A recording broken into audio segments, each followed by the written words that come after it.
दोस्तों, देश में बढ़ते हुए बैंकिंग फ्रॉड को लेकर आरबीआई ने एक नया सर्कुलर जारी किया है, तो आप सभी लोगों को इनके बारे में जरूर जानना चाहिए। तो केवाईसी अपडेट को लेकर आजकल बहुत तरीके से फ्रॉड आ रहा है, अलग अलग नंबर से फ़ोन कॉल आ रहे हैं, इसके साथ ही एसएमएस आ रहे हैं जिसमें ये बताया जा रहा है कि आपका केवाईसी खत्म हो गया है और जैसे ही आप लोग अपनी इन्फॉर्मेशन उनके साथ शेयर करते हो, आपके पैसे रफू चक्कर यानी कि अकाउंट से गायब कर दिए जाते हैं। तो आज की वीडियो में हम इसी सर्कुलर के बारे में बताने वाले हैं पूरा डिटेल में। आरबीआई ने बाकायदा बताया कि आप लोग को क्या करना चाहिए ऐसी स्थिति में और क्या नहीं करना चाहिए। इसके साथ ही अगर आप लोग के साथ फ्रॉड हो जाता है तो और क्या आप लोग को सावधानियां बरतनी चाहिए, है ना।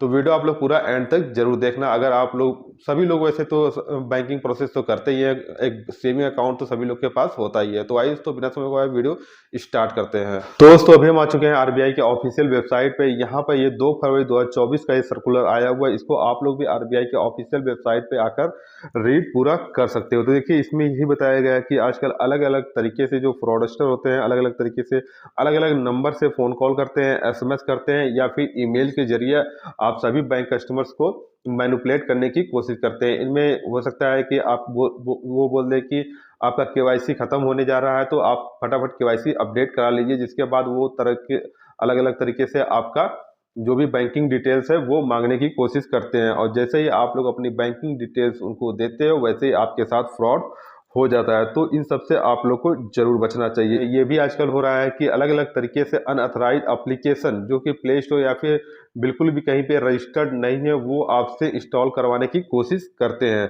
तो जैसे आप लोग वो एप्लीकेशन अपने फ़ोन में इंस्टॉल करते हैं, वैसे वहाँ पे कुछ परमिशंस होती हैं, वो परमिशन को आप लोग अलाउ करते हैं। वैसे ही आप लोग की जितनी भी इंफॉर्मेशन होती हैं मोबाइल के अंदर, इवन बैंकिंग जो भी डिटेल्स होती हैं, वो उनके पास चली जाती हैं। इसके बाद फिर आपके साथ फ्रॉड हो जाता है और पैसे जो होते हैं वो पूरे के पूरे स्वाहा हो जाते हैं। और यही नहीं भाई, यहाँ पे अलग अलग तरीके की धमकियां भी दी जाने लगी हैं। जैसे कि इसमें बताया गया है कि अकाउंट फ्रीज करने की, अगर मान लीजिए आपके पास ऐसा कोई फ्रॉड कॉल आया और उसने आपकी केवाईसी अपडेट के लिए बोला और आपने मना कर दिया इमीडिएट, तो वहाँ पे अकाउंट फ्रीज करने की, अकाउंट क्लोज करने की, इसके साथ ही अकाउंट ब्लॉक करने की धमकी भी दी जाती है। यानी कि पूरी तरीके से ये साजिश के तहत डराया धमकाया भी जा रहा है कि अकाउंट ब्लॉक हो जाएगा, फ्रीज कर दिया जाएगा, जिसके बाद कुछ न कुछ कस्टमर तो डर ही जाते हैं और इसके बाद फिर अपना डिटेल्स शेयर कर देते हैं। तो ये चीज़ें आप लोग को बिल्कुल भी नहीं करनी है। तो देखिए, इसमें बताया गया है अगर आप लोग को इस तरह की कोई भी फ़ोन कॉल, मैसेज या फिर ईमेल आता है तो आपको क्या करना है और क्या नहीं करना है। तो देखिए, इसमें बताया गया है डूज एंड डोंट। तो in the event of receiving any request for KYC updation, directly contact their bank financial institution for confirmation and assistance. तो जैसे आप लोग को इस तरह की कोई भी डायरेक्टली फ़ोन कॉल आए, एसएमएस आए या फिर ईमेल आए या फिर कोई अननोन एप्लीकेशन अपडेट करने के लिए बोला जाए, तो आप लोग को सबसे पहले अपने बैंक या फिर फाइनेंशियल इंस्टीट्यूशन से कंफर्म कर लेना है कि उनका जो भी कस्टमर केयर नंबर होगा, या फिर सीधे आप ब्रांच पहुंच जाइए। अगर ऐसा आपको लग रहा है कि आपने केवाईसी अपडेट नहीं किया है, जिस भी लिए वो फ़ोन कर रहे हैं, अगर आपको लगता है वो काम आपने नहीं किया है, तो आप सीधे अपने बैंक ब्रांच कांटेक्ट कर लीजिए, या फिर वहाँ पे अगर बैंक ब्रांच आपका नज़दीक है तो वहाँ पे पहुँच जाइए और इस चीज़ का कंफर्मेशन ज़रूर कर लीजिए कि हाँ, वो चीज़ के लिए भाई सच में फ़ोन कॉल या फिर एसएमएस आ रहा है या नहीं। अब भाई इतना तो करना ही पड़ेगा, है ना। आखिर ये हम लोग पैसे इतने मेहनत से कमाते हैं, अगर कोई ऐसे झट से ही साफा कर दे तो अच्छी बात है नहीं। तो इसीलिए आप लोग को तुरंत के तुरंत अपने बैंक या फिर जो भी फाइनेंशियल इंस्टीट्यूशन होगा उससे आप लोग को कांटेक्ट जरूर कर लेना चाहिए।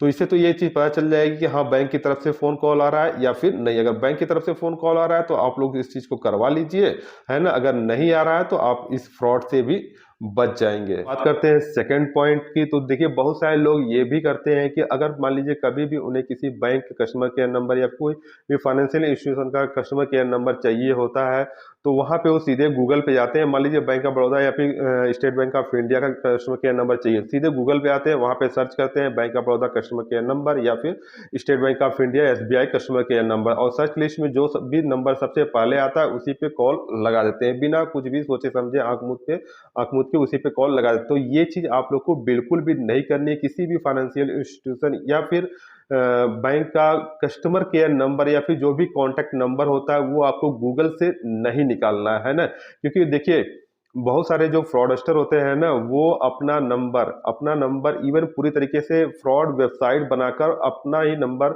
सबसे ऊपर रैंक करा देते हैं, जिसके बाद भाई कस्टमर क्या करता है, कस्टमर आंख मूंद के जो भी फर्स्ट नंबर पे आता है वही सोचता है कि वही उसका पर्सनल इन्फॉर्मेशन या फिर कॉन्टैक्ट नंबर है, और उस पर वो बिना कुछ सोचे समझे कॉल लगा देता है और उनके साथ फ्रॉड हो जाते हैं। तो ऐसा आपको नहीं करना है। आप लोग को जो भी कस्टमर केयर नंबर या कॉन्टैक्ट नंबर चाहिए वो हमेशा आप लोग को बैंक या फिर फाइनेंशियल इंस्टीट्यूशन की अथराइज जो भी ऑफिशियल वेबसाइट होगा उसके थ्रू ही निकालना है। या फिर अगर आप लोग का किसी बैंक में अकाउंट है या फिर कोई भी फाइनेंशियल इंस्टीट्यूशन में जो भी अकाउंट वगैरह है उसके थ्रू भी आप लोग निकाल सकते हो। जैसे कि उनका इंटरनेट बैंकिंग या फिर मोबाइल बैंकिंग अगर आप लोग चला रहे हो तो उस पर भी कस्टमर केयर नंबर या फिर कॉन्टैक्ट नंबर दिए रहते हैं, तो वहाँ के थ्रू भी आप लोग अपने बैंकिंग या बैंकिंग इंस्टीट्यूशन या फिर फाइनेंशियल इंस्टीट्यूशन को कॉल कर सकते हो, है ना। या फिर ऑफिशियल वेबसाइट के जरिए ही आप लोग को कॉन्टैक्ट नंबर निकालने हैं, तो इस चीज का भी आप लोग को ख्याल रखना है। इसके साथ ही थर्ड नंबर में बताया गया, inform there bank financial institution immediately in the case of any cyber fraud accident. यानी कि अगर आप लोग के साथ इस तरह के कोई भी साइबर फ्रॉड मान लीजिए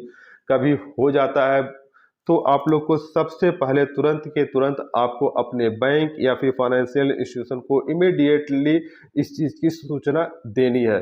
क्योंकि अगर आप लेट करते हैं, 24 घंटे से ज़्यादा का टाइम हो जाता है, तो वहाँ पे बैंक वाले भी आपको ज़्यादा से ज़्यादा मदद नहीं कर पाएंगे, है ना। तो सबसे पहले आपको क्या काम करना है, अगर आपके साथ कोई फ्रॉड हो जाता है तो आपको इमीडिएटली अपने बैंक या फिर फाइनेंशियल इंस्टीट्यूशन को इस चीज़ की सूचना दे देनी है। साथ ही अपने जो भी नज़दीकी पुलिस स्टेशन होगा वहां पे एफआईआर भी एक तुरंत के तुरंत करवा देनी है। तो अभी तक मैंने आप लोग को बता दिया क्या क्या चीजें आप लोग को करनी है। अब आप लोग को बताते हैं क्या क्या चीजें आप लोग को बिल्कुल भी नहीं करनी है। तो देखिए यहाँ पे बताया गया है कि do not share account login credentials, card information, pin, password, OTP with anyone. यानी कि ये चीजें आप लोग को किसी के साथ भी शेयर नहीं करनी है, इवन घर वालों के साथ भी शेयर नहीं करनी है ना।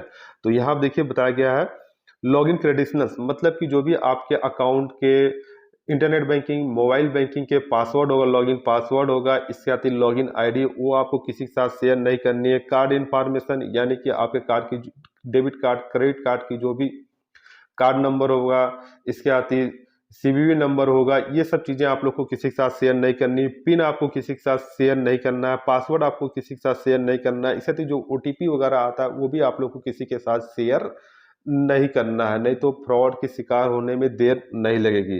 क्योंकि भाई आजकल डिजिटल के ज़माने में, यानी कि अगर आपके पास टेक्नोलॉजी है, टेक्नोलॉजी के आसपास आप हैं, तो फिर ये समझ लीजिए कि आपका कुछ भी सुरक्षित नहीं है। तो इसके साथ ही सेकेंड पॉइंट में बताया गया है, do not share KYC document or copies of KYC document with unknown or unidentified individual or organization. यानी कि जो भी आपका केवाईसी डॉक्यूमेंट्स होता है वो आपको, या फिर उसकी जो भी कॉपी वगैरह होती है, वो आपको किसी भी अननोन, अनआइडेंटिफाइड या फिर इंडिविजुअल के साथ आपको शेयर नहीं करनी। यानी कि जिसके बारे में आप लोग को बिल्कुल भी पता नहीं है उनके साथ केवाईसी डिटेल्स आप बिल्कुल भी शेयर नहीं करेंगे।